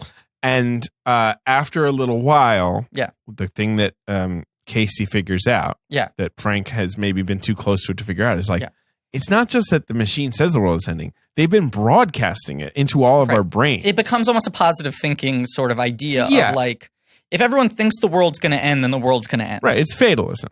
Right. And Hugh Laurie admits it, where he's like, yeah, man, we were trying to warn everyone. Yeah. And goes on this very specific rant where he's like, and instead of like taking up action and going to their politicians and going to their captains of industry, they've turned it into video games and movies and like all this apocalyptic talk, you know? Right. And so they're just resigned to it. Right. And one, as you're listening to him talk, you get really bummed out because you think about this way of the world. Yeah. And you're kind of like, yeah, fuck, I don't know. Like that's, and I don't think that's what the movie wants. What the movie wants you to do is go like, yeah, fuck this guy. He's an asshole. Right. Like, we just, you know, he's just encouraging negative thinking. Right. And that's not how I feel. And here's what I want to say. Yeah. I talked to Lindelof about this movie. Humble brag. It was a humble brag. It was great. It wasn't, it's just a brag. Sure. And I asked him about this movie and he said, I will never do what happened on that movie again. Which is? What happened was I wrote that script and it got greenlit right away, which had never happened to me before. Usually that shit just takes a long time. Yeah. And instead they were like, we love this and we're going to move on this now. Obviously it took a while to make the fucking thing. Sure. And he said, and it was a real problem because I had gotten a green light from HBO on The Leftovers at the same basic time. And so for the first time in my life, I had these two really big projects running simultaneously and I was spread way too thin between them. And he's like, and he sort of implied, like, that's why I think season 1 of The Leftovers is kind of a mess and why I think that movie is kind of a mess. But another thing he's talked about extensively is that he was in a really deep depressive funk when he wrote The Leftovers season 1, which is like one of the bleakest seasons of TV ever made. This movie isn't maybe quite as bleak, but it's still it has a very fatalistic look at where we are as a society. And I think Lindelof just needed to cheer up a little bit before he wrote this optimistic movie. Sure. But I feel like not to keep on harping on this, right? But he's harping on something. I'm going to harp. Oh boy. Marshall Lucas. I think at this point, Marshall Lucas is responsible for Star Wars. Yeah. But I think at this point, the thing that would make the movie feel cathartic is if you were able to change that person's mind rather than it turning into a fight to destroy the technology. Sure. Destroying the technology is just kind of like, okay, well, now it's just any third act denouement. Yeah. I think if the guy in there wasn't such a bummer, if it was Clooney, if you had the prologue where you knew...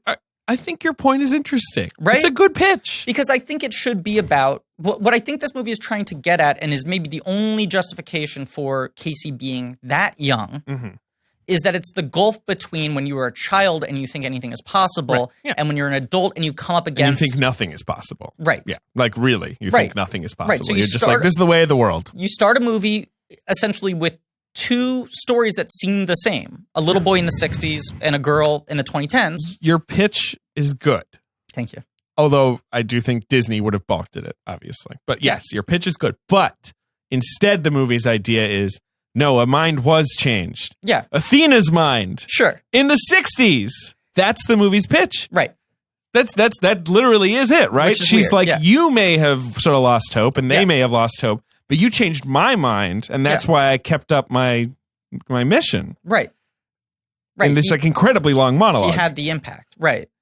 I don't know. I just feel I feel like Casey and Frank are redundancies. Like I feel like it has to be about one of the two of them. I get your point. You know what I'm saying? But even them being united, it's kind of like they're cute when they're united. Once they team up with Frank, though, it's like they're cute. What's Frank getting her that Athena wasn't? Cute.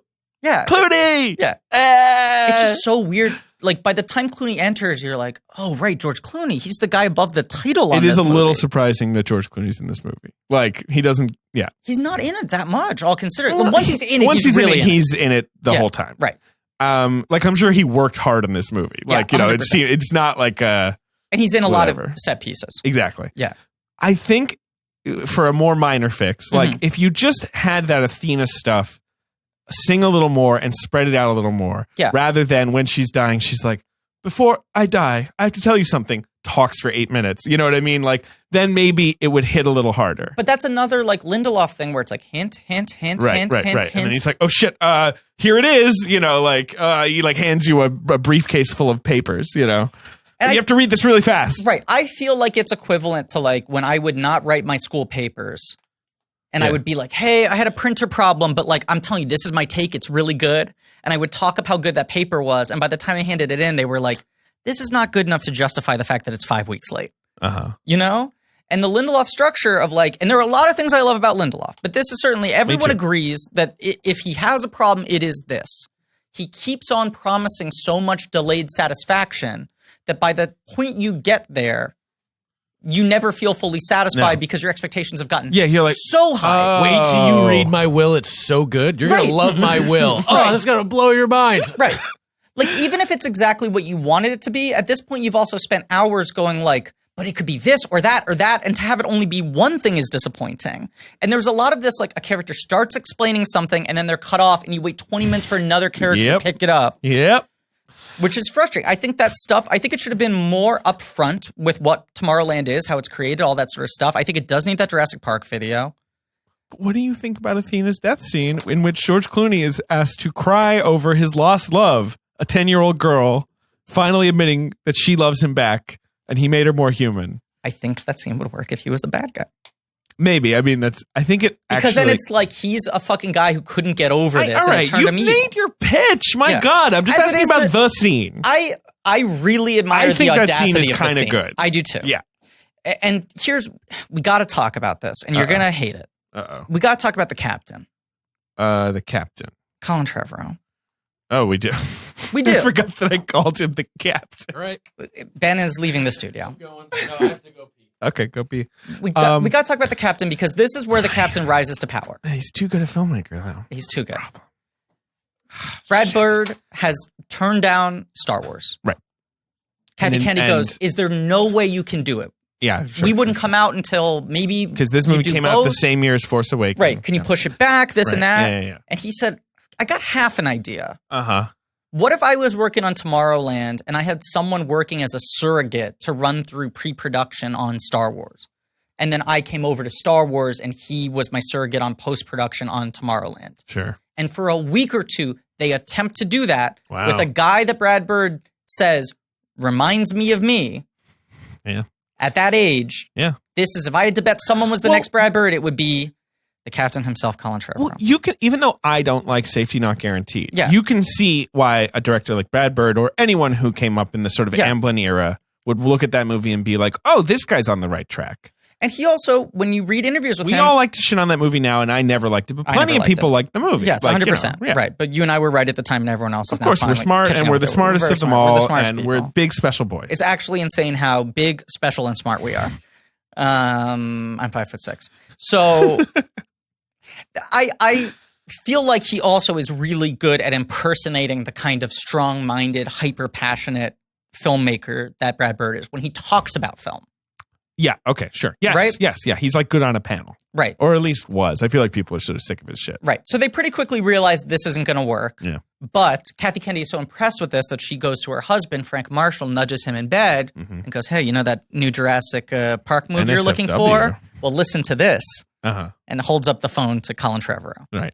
Wow, she kept Brad Bird on the phone through her having sex with Frank Marshall? Yes. Right. I mean, I wouldn't say they're having sex. They're making love. You're a good point. They're, you know, they've been together for decades at this point. Right. It's love more than sex. Where was I going to go with this? I have no idea. There's a reason I had to invoke the captain. You wanted to invoke the captain. I don't know why. He worked on Tomorrowland?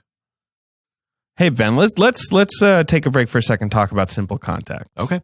If you wear contact lenses and you find yourself dreading the annual appointment you got to make to renew your subscription, you're going to love Simple Contacts. It's a great new company. Makes the whole annoying process very simple. Simple Contacts lets you renew your expired contact lens subscription and reorder your brand of lenses from your phone or computer in minutes. I mean, Simple Contacts, they just bring the doctor's office to wherever you are, wherever you need it. You can take the vision test online in 5 minutes. A real doctor will review it, and they renew your prescription. You save money, you save time, you save yourself a headache, especially a headache due to vision problems from not updating your prescription. Sure. And if you have an unexpired prescription, you just upload a photo of it or your doctor's info, and you order the lenses right away in a minute for a great price, and they do all the hard work for you. It's the 21st century. It's come to vision care. Simple Contacts offers every brand of lenses, and their prices are unbeatable. Vision test is just $20. Compare that with an annual appointment, which can be up to $250 without insurance. Yep. So that's a big money saving. For sure. They have some of the best prices on contacts, and shipping is free. Best of all, our listeners get $30 off their first Simple Contacts order. Right. To save $30 on your lenses, you just go to simplecontacts.com/blank, or you enter the code blank at checkout. That's simplecontacts.com/blank. And I want to mention, this isn't a replacement for your periodic full eye health exam. You want to do that occasionally.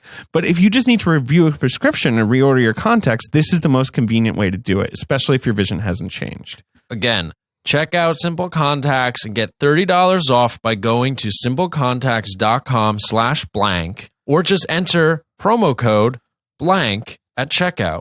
Give it a try and thank us later. Ben's re-entered the studio. You got me, man. I don't know what you're talking about. I don't know. Cut all this out. Yeah, well, you were like, David, we've got to do it. We've got to talk about the captain. We're talking about the captain. But I mean, surely you had a reason. I did have a reason, and I'll remember it. Let's talk about something else. Fucking idiot.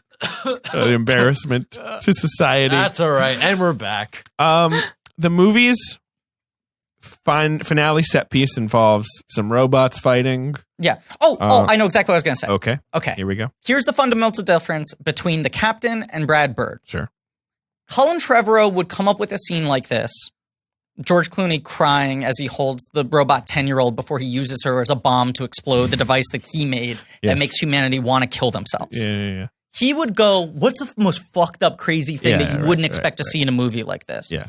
Brad Bird follows a plot to its logical endpoint, even if that endpoint is insane. Sure. And doesn't back down from it. Okay. So on one hand, it's not like this is a crazy left turn for the movie because the whole movie's been building up to it. Right. But you also go, geez, how did they design a movie that builds up to this? Right.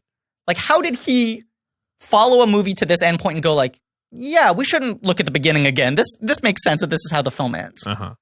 But I do think Clooney, as I said before we started recording, weaves through these traffic cones pretty well as a performer. He's really... This scene should be very uncomfortable. It should be, and he's really invested in this scene. And I think he sells that it's more about him saying goodbye to the resentment he's held on to since childhood rather than literally a robot that he wants to fuck. He's also an actor who is famously good at acting opposite children. He did it for years on ER where he played a pediatrician. He knows from child actors.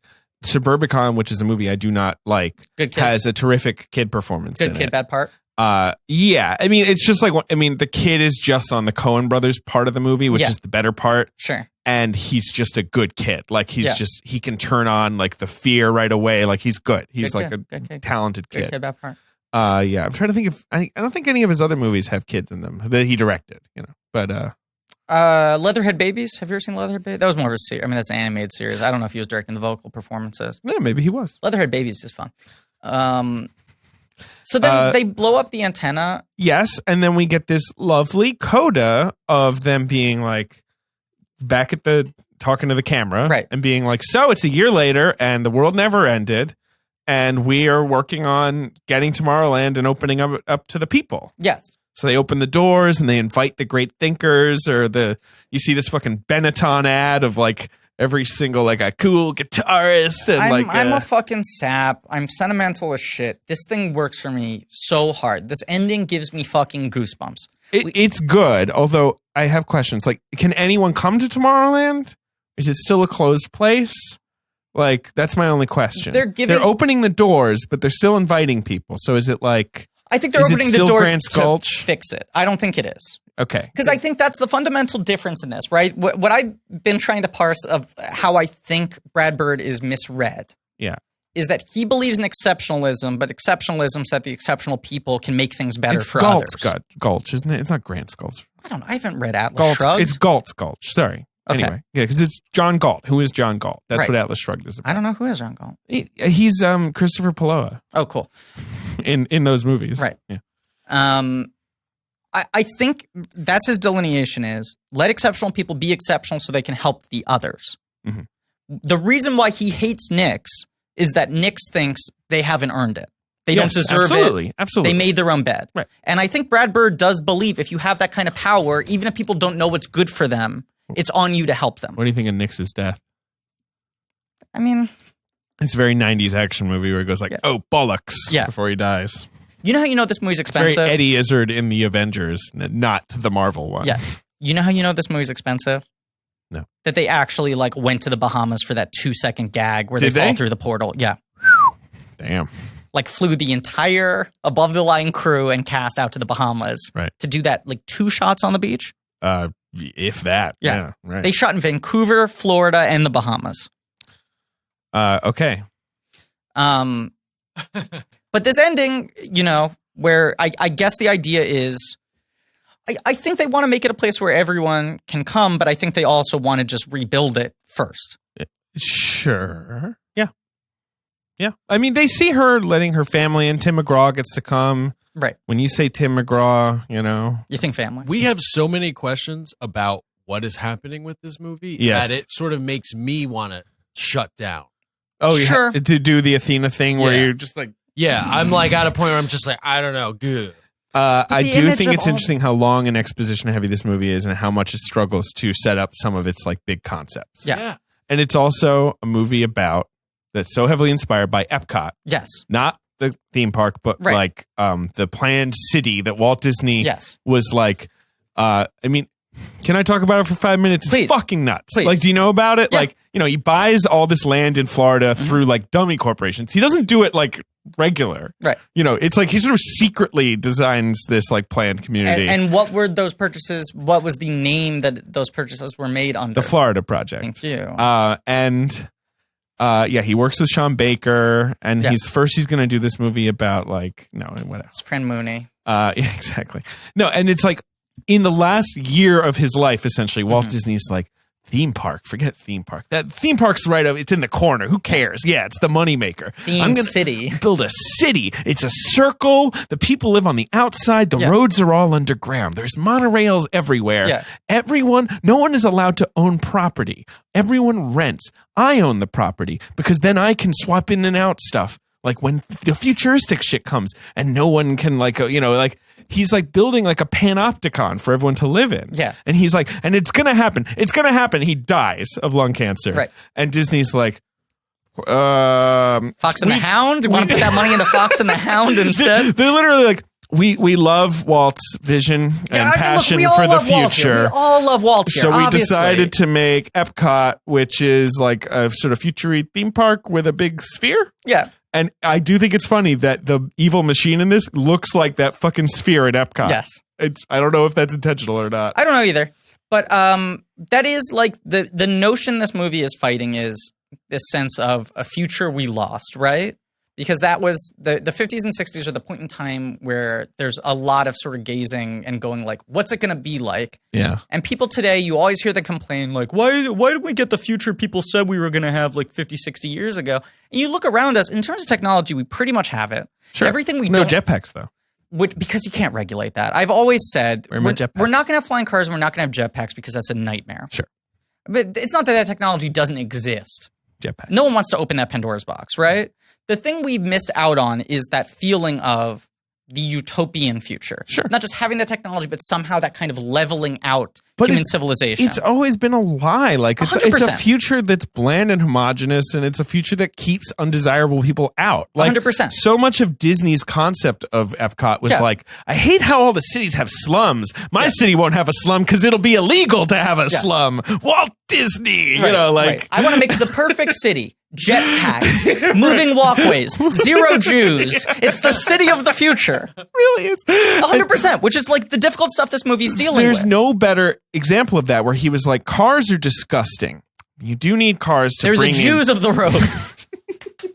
You do need cars to bring in goods. So it has to happen underground where no one can see. Yeah. Like, he just buries the things he doesn't want, like, to spoil his perfect vision of the future. First of all, cars, wow, Mater. Second of all, wow. That is also how the theme parks run, where it's like the employees are going to walk in tunnels underground, so we don't have to see them taking poops. Right, because it's a magic world, and exactly. Right. You should never think of this place as being run. You can't see the strings, but like there's no way for that to function without creating an underclass that doesn't get any of the benefits of this future world. And that's what Epcot was going to be. It's like, well, that's where the underclass can live. Perfect. Yeah. Can't own it. And the reason why this idea is so preposterous too is that cities exist with an infrastructure that's already built. Sure. Yeah. And his idea is that lock it all down, redo it correctly. Right. Yeah, exactly. Shit. Like it's I'm so the infrastructure. impractical. Yeah.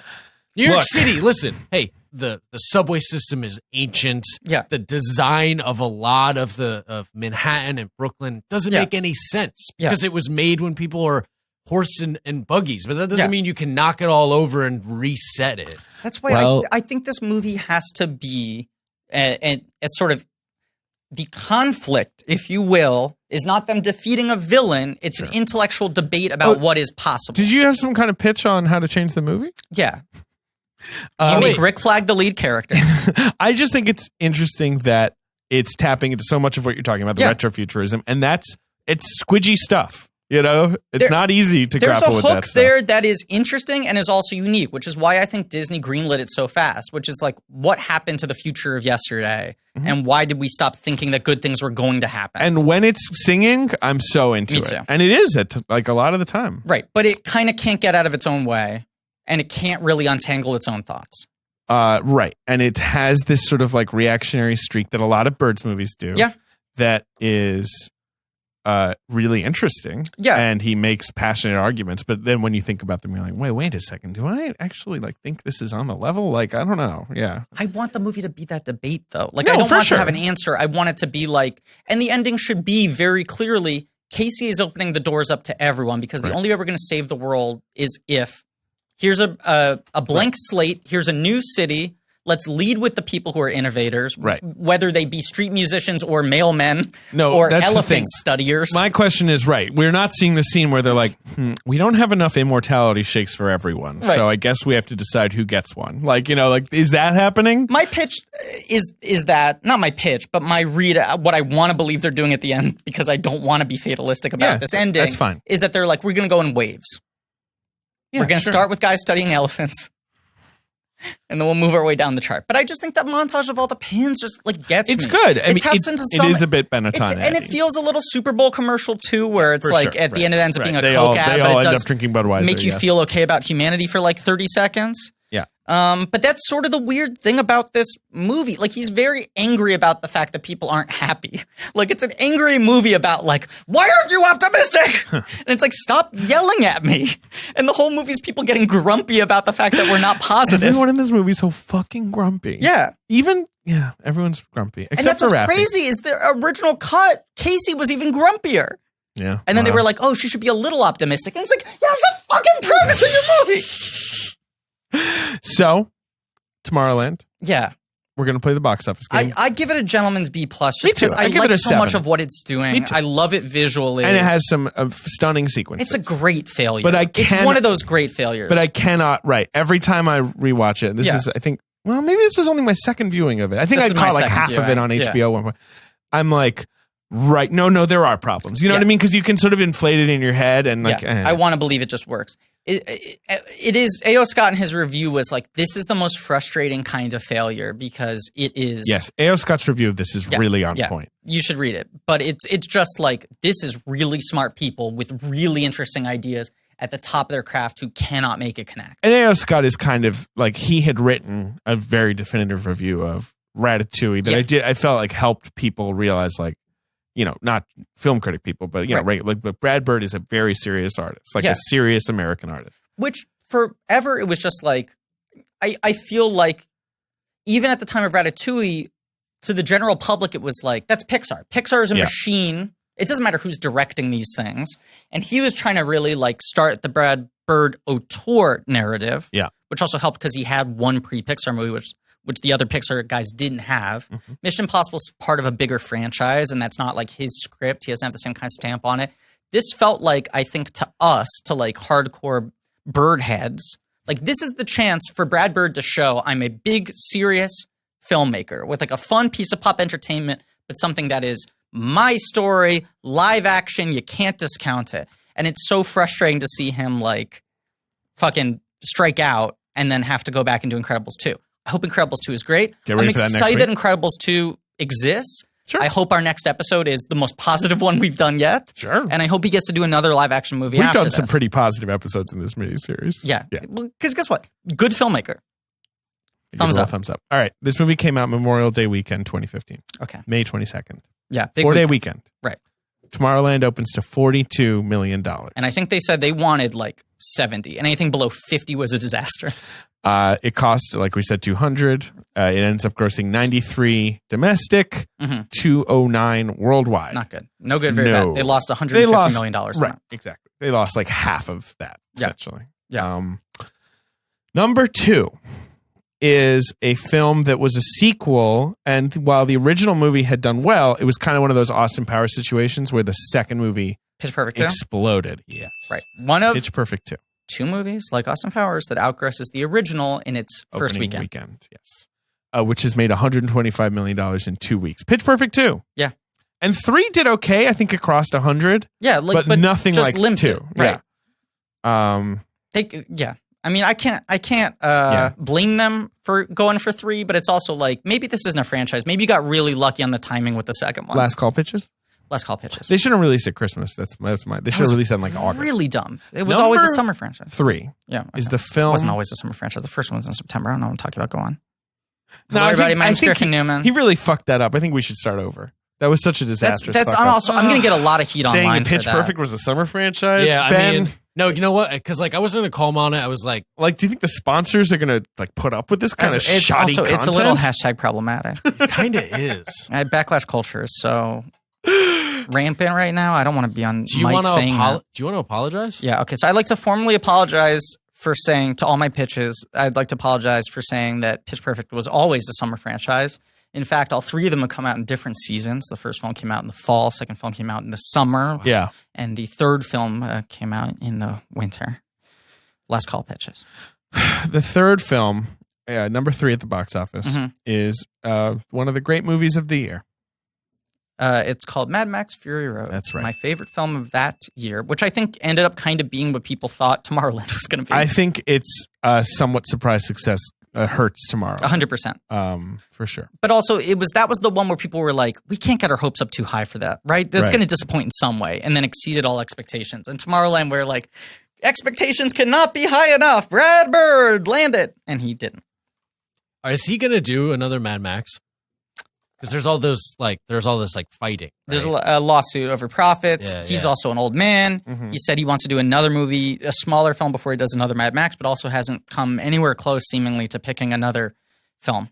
Yeah. I hope he Um, does it before we lose him. I do think he'll do another one, but it'll be like 10 years from now. Just Yeah. kind of like, it'll take him forever. Yeah. Right. I mean, that's also that movie, as wonderful as it is, everyone involved was like, yeah, that was the most trying experience of my life making that. That was horrifying. Yeah. Like, I was certain the everything movie about was going to it. be Right. bad. I didn't like doing it. And then I saw it and I was like, oh, I guess that was all worth Yeah. it. Like all those months of toil, like in like and he said, the desert in like Malawi or whatever. I did a very bad job explaining myself to other people. Like, I had the whole movie figured out and I couldn't figure out how to translate Sure. it into words. And then you see it and you're like, oh, great. he had it all figured out. Number 4 at the box office is maybe the highest grosser of 2015. Oh, well, no, though, because they were Star Wars. But Furious 7? Nope. Highest grosser 27. I guess Fury 7 is 2015. above it, too. Avengers Age of Ultron? That's right. Okay. It's about 2 robots debating the future of humanity. And I mean, it falls into the Tomorrowland category for me, where it's like a movie where I like all the ideas. Yeah. I enjoy Some of watching the execution's bad. I enjoy watching Tomorrowland more. Interesting. I think I haven't seen Age of Ultron in a while. I rewatched it recently. I think it's okay. I think it's pretty good. It's definitely interesting. Number 5 Yeah. is a remake. It's opening this weekend. By the way, all these movies made a ton of money. Yeah. Tomorrowland 42, Pitch Perfect 2 38 in its second weekend. Wow. Mad Max Fury Road 31 in its second weekend. Yeah. Avengers 28 in its fourth weekend. Yeah. And this movie, You were about to say it. 26 in its opening weekend. 26 inch. And this is a movie that doesn't exist. Okay. I don't remember it. It probably stars an Oscar winner, considering that we're recording this months later. Interesting. Sure. Like, even though this movie, I think, was seen as a bit of a flop. And the made money. title starts with "pup." Yeah. Okay. What genre? It's a remake. Horror. What? I'm sorry. What? Horror. It's a horror remake. That's right. Stars an Oscar winner. I mean, I think he's an Oscar winner when this Right. episode's released. Oh. The film is called Poltergeist. Poltergeist, the Yes. remake that Right. no one asked for, starring Right. Sam Rockwell. And also starring the boy who plays young me on the Tick, Oh, really? playing a character named Griffin. Wow. His mom could never get over that coincidence. Wow. Brought She it up brought a it lot. up a lot. A lot. You know, he played Griffin in Poltergeist. The funny thing is, I Um, loved having that conversation with her 6 times. number 6 is a movie we swore we were going to see and never did. Oh, Hot Pursuit. Yep. You've got number 7 was the box office sensation of the year, Far from the Madding Crowd. Number 7 was just one of those franchise films, Far from the Madding Crowd. Yeah. Furious 7's If up you want to there. get far from the maddening crowd, avoid a theater playing that film because they were running rampant. That crowd was the wild. Madding Crowd. Yeah. They were madding. Yeah. Another film that's very tonally similar to Far from the Madding Crowd, Paul Blart Mall Cop 2. There is one joke in the Paul Blart Mall Cop 2 trailer that Okay. is so good What is it? that I sometimes rewatch the trailer and it still makes me laugh out loud. Haven't seen the first one, won't see it. Haven't seen the second one, won't see it. Paul Blart's got his legion. He's united the 5. He's united the other mall cops, right? Sure. to face off against, I think it's Neil McDonough is the villain Uh-huh. in 2. Uh-huh. And he's like, well, you're going to stop me, you alone? He's like, no, me and my army. You know, he's got his mall cops behind him. And he Uh-huh. points back and one of the mall cops is wearing a cape. Uh-huh. And he goes wait a second, is that guy wearing a cape? And Paul Blart goes, why are you wearing a cape? And he goes, I was getting a haircut when you called. All right, that's pretty funny. That's a good show. That's pretty funny. That's good.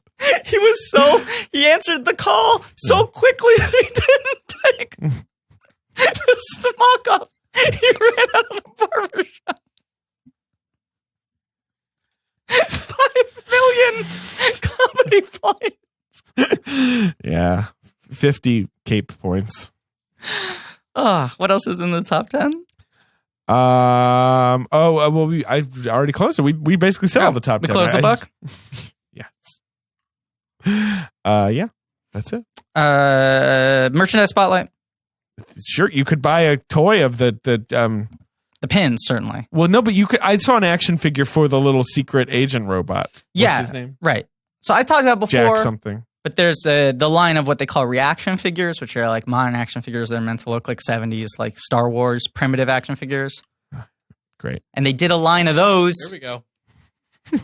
Which I thought was kind of clever because it was sort of like looking backwards and looking forwards at the same time. Right. But no one bought them. I mean, no one wants an action figure of George Clooney just wearing like a decent flannel. Yeah, this is not like a film where people have dynamic like costumes. Or something. The robot looks cool. What do you think of the score? I like the score. I love it. I think it's Giacchino going, having a lot of fun. The end credits, sweet. I listen to it's great. lot. Da, na, na, na, na, na, na. He's doing exactly what Bird wants from him. Yeah. Exactly. And I think he's hitting it out of the park. Yeah. No, I love the score. I think the score is one of the most successful elements of the movie. I think the film's beautifully shot. Yeah. It's a great Blu-ray. I gotta say this. It's a movie. It's like a bad object. Like it's one of those movies that I understand what doesn't work about it, but I find myself so drawn to it, even though I'm frustrated while watching it. Yeah. Okay. I wish he knocked out of the park, but I question whether it was totally possible, though I think my graphics is pretty smart. Yeah, no, I think your graphics is interesting, but I also get why they would be too afraid to do it. But it's also like, it's weird to get scared at that point. Well, this whole premise is so scary. It is. Well, that's what's crazy about this movie. Right. So that's our episode on Tomorrowland. I think it was a good ep. I think it was too. We're recording this in February. No, but I think I was just talking with Ben. I know we have Incredibles 2 next week, so we'll be That's what I was going to say. Bird. That was my point. Right now we're in February. The trailer for Incredibles 2, the first one just came out. Right. And it's crazy to think that in the time you're listening to this, it's we'll be gearing ready. up to see it. I may have already gone to the press screening. Ding! Your meal is done. Open the oven. Uh-huh. Here's a film. It's called Incredibles 2. For sure. I just also think, and I was talking with Ben about this, I liked doing the Bigelow miniseries a lot. Yeah. I liked doing the Verhoeven miniseries a lot. Brooksy? Brooks was great, but more thinking of Bigelow and Verhoeven, especially Verhoeven. You know, those are movies where we can't just be like, and that's great, awesome. Yeah. You know, we have to think about things and tiptoe around some things and confront some things. Yeah. Brightbird has a little of that, but it is also just like, you know, I like it when the robot's big. You know? It's nice to be loving stuff. Mm-hmm. And it's weird to think about. I mean, not to wrap stuff up because it's like, you know, we're recording this now. Yeah, but we'll have one more Bird ep. Right. Yeah. Should we say, no, we should wait for that one to say what our next miniseries is? Yes. Yeah? Yeah. Cool. Okay. There'll be a palate cleanser in between. Sure. Who knows what it is? There may not be a palate cleanser in between. Maybe there should be. No. Well, the way we have it structured there, well, I guess we could do one. We have a quasi palate cleanser coming up soon, which is the Hotel Transylvania episode we have inexplicably planned. Oh, blah, blah, blah, motherfuckers. In which I'm going to have to watch 2 of those and then the third in theaters. I don't know. Griffey running wild. Half of one? Could I just maybe skip it? Nope. Maybe a Wikipedia. Nope. Get ready to zing. Get ready to zing. And you'll get that once you'll have seen the Hotel Transylvania movies, blah, blah, blah. All right. Should we? You're going to love them. In the face? Yeah. You're going to love them. I'm optimism. Look at the screen just pinged. I started talking about Hotel Transylvania. The screen just flickered. Oh, wow. The lights all turned out. 99%. Yeah, right. I'm rocking the light switch right now. Yep. All right. We're done. Thank you all for listening. Tune in next week for The Incredibles 2. I'm so excited that we'll actually get to see The Incredibles 2. Pumped. A thing I thought might never happen. Agreed. I genuinely thought it would never happen. Get to hang out with my old pal, Violet Incredible. Right. I love her. One of my favorite friends. One of my best friends. Thank you for listening. Please remember to rate, review, subscribe. Thanks to Anne Fergudo for our social media. Thanks to Lane Montgomery for our theme song. Thanks to Joe Bowen and Pat Reynolds for our artwork. Go to blankies.rat.com for some real nerdy shit. And as always, last call pitches. Last call pitches. Should we just keep it in and double it. No.